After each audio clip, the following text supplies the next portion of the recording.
అందరికీ నమస్కారం అండి. ఈరోజు కొత్తిమీర కోడి వేపుడుని తయారు చేసి చూపిస్తున్నాను. మా ఇంటి దగ్గర కర్రీ పాయింట్లో ఈ కొత్తిమీర కోడి వేపుడు చాలా రుచికరంగా ఉంటుంది. నేను వాళ్ళని రిక్వెస్ట్ చేసి అడిగితే ఈ రెసిపీ చెప్పారండి. నేను ఇంట్లో కూడా ట్రై చేశాను, చాలా సూపర్గా ఉంది. అందుకని ఈ వీడియో చేస్తున్నాను. తప్పకుండా ఎలా తయారు చేసుకోవాలో చూద్దాం. ముందుగా చికెన్ శుభ్రంగా కడిగి పెట్టి జాలిబుట్టలో వేసుకొని వాటర్ ఏమీ లేకుండా చూసుకోవాలి. తర్వాత ఒక గిన్నెలోకి వేసుకొని 1/2 టీ స్పూన్ వరకు పసుపు, రుచికి సరిపడినంత ఉప్పును వేసుకొని, 1 స్పూన్ అల్లం వెల్లుల్లి పేస్ట్ని వేసుకొని, 2 టేబుల్ స్పూన్ల ఆయిల్ని వేసుకొని ఇవన్నీ కూడా ముక్కలకి బాగా పట్టేటట్టుగా కలుపుకోవాలి. ఉప్పుని ఇక్కడ మాత్రమే యూస్ చేస్తాము కాబట్టి తగినంత ఉప్పుని ఇప్పుడే వేసేసుకోవాలి. ముక్కలకి ఇవన్నీ బాగా పట్టించిన తర్వాత స్టవ్ మీద పెట్టి ఫ్లేమ్ని సిమ్లో పెట్టుకొని మూత పెట్టుకొని ఉడికించుకోవాలి. ఇప్పుడు మిగతా మసాలాని తయారు చేసుకుందాం. 1 గుప్పెడు వరకు కొత్తిమీర, గుప్పెడు వరకు పుదీనా, 1 మీడియం సైజు ఉల్లిపాయని ముక్కలుగా కట్ చేసి, అలాగే 10 వరకు పచ్చిమిరపకాయలను అయితే రెడీగా పెట్టుకోవాలి. ఇప్పుడు మిక్సీ జార్ తీసుకొని దానిలోకి కట్ చేసుకున్నటువంటి ఉల్లిపాయలు, అలాగే 10 వరకు పచ్చిమిరపకాయలు, శుభ్రంగా వాష్ చేసి పెట్టుకున్నటువంటి పుదీనా కొత్తిమీరను వేసుకోవాలి. అలాగే కొంచెం కరివేపాకును కూడా వేసుకొని గ్రైండ్ చేసుకోవాలి. తర్వాత దీంట్లోకి 3-4 టేబుల్ స్పూన్ల పెరుగును కూడా వేసుకొని మరొకసారి గ్రైండ్ చేసుకొని ఈ మిశ్రమాన్ని పక్కన పెట్టేసుకోవాలి. చికెన్ని మూత తీస్తూ అప్పుడప్పుడు కలుపుకుంటూ ఉండాలి.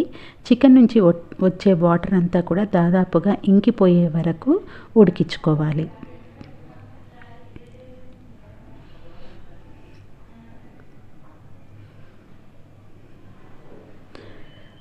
సగం వరకు ఉడికిన తర్వాత ఫ్లేమ్ని హైలో పెట్టుకొని ఉడికించుకోవాలి. చూసారుగా ఈ స్టేజీలో అడుగున కొంచెం వాటర్ ఉన్నా కానీ స్టవ్ ఆఫ్ చేసేసుకోవాలి. ఇప్పుడు ఒక మందపాటి బాండీని తీసుకొని స్టవ్ మీద పెట్టేసి 3 టేబుల్ స్పూన్ల వరకు ఆయిల్ని వేసుకోవాలి. తప్పకుండా మందపాటి బాండీనే వాడుకోవాలి.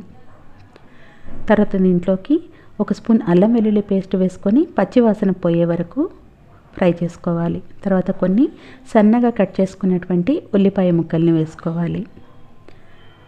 తర్వాత దీంట్లోకి 1/2 టీ స్పూన్ వరకు పసుపుని వేసేసుకొని మరొకసారి కలుపుకోవాలి. ఉల్లిపాయలు బాగా ఫ్రై అయ్యేంత వరకు ఫ్రై చేసుకోవాలి. తర్వాత దీంట్లోకి పేస్ట్ చేసుకున్న కొత్తిమీర పేస్ట్ని అయితే వేసేసుకోవాలి. ఫ్లేమ్ని సిమ్లో పెట్టుకొని ఆకుకూరనైతే ఉడికించుకోవాలి. పచ్చివాసన పోయే వరకు ఉడికించుకుంటూ ఉండాలి. తర్వాత దీంట్లోకి 1 గుప్పెడు వరకు క్యాష్యూస్ని వేసుకోవాలి. దానివల్ల టేస్ట్ చాలా బాగుంటుంది. ఈ ఆకుకూరలో ఉడికితే ఇంకా బాగుంటాయి.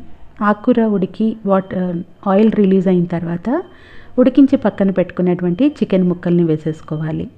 ఈ చికెన్ ముక్కలకి ఈ కొత్తిమీర మసాలా మొత్తం పట్టేటట్టుగా ముందుగా కలుపుకోవాలి. ఫ్లేమ్ని సిమ్లో పెట్టుకొని కలుపుకోవాలి. కాస్తంత వాటర్ బయటకు వచ్చి ఈ వాటర్ అంతా ఇంకిపోయే వరకు ఫ్లేమ్ని సిమ్లోనే పెట్టుకొని ఉడికించుకోవాలి. మూత పెట్టుకోకూడదు.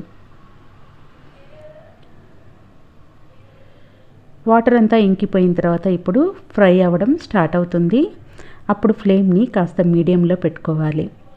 ఇప్పుడు దీంట్లోకి 1 స్పూన్ వరకు ధనియాల పౌడర్, 1/2 స్పూన్ జీలకర్ర పొడి, 1 స్పూన్ గరం మసాలా వేసుకోవాలి. ఈ మసాలాలన్నీ కూడా ముక్కకి బాగా పట్టేటట్టుగా కలుపుకోవాలి. ఇప్పుడు ఫ్లేమ్ని హైలో పెట్టుకోవాలి. బాండీ అడుగంటుతుంది, అందుకని మందపాటిదే తీసుకోవాలి. అడుగంటినా కానీ ఫ్లేమ్ని హైలోనే పెట్టుకొని కాస్త కంటిన్యూస్గా కలుపుకుంటూ ఈ ముక్కల్ని ఫ్రై చేసుకోవాలి.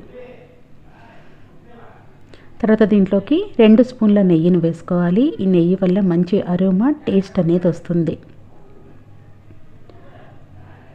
ముక్కలు కలర్ చేంజ్ అయ్యే వరకు ఇలా ఫ్రై చేసుకోవాలి. గ్రీన్ నుంచి ఈ కలర్లోకి వస్తే మనకి పర్ఫెక్ట్గా కొత్తిమీర కోడి వేపుడు రెడీ అయిపోయిందని అర్థము. ఇప్పుడు స్టవ్ని ఆఫ్ చేసేసుకొని సర్వ్ చేసుకుంటే సరిపోతుంది. స్టార్టర్గానైనా లేదంటే రైస్లోకి కలుపుకోవడానికైనా చాలా బాగుంటుంది. లేదా పప్పుచారు, సాంబారు, రసం చేసుకున్నప్పుడు కూడా సైడ్ డిష్గా కూడా చాలా బాగుంటుంది. జ్యూసీగా సూపర్గా ఉంటుంది. తప్పకుండా మీరు కూడా ఈ ప్రాసెస్లో తయారు చేసి చూడండి. Thank you for watching.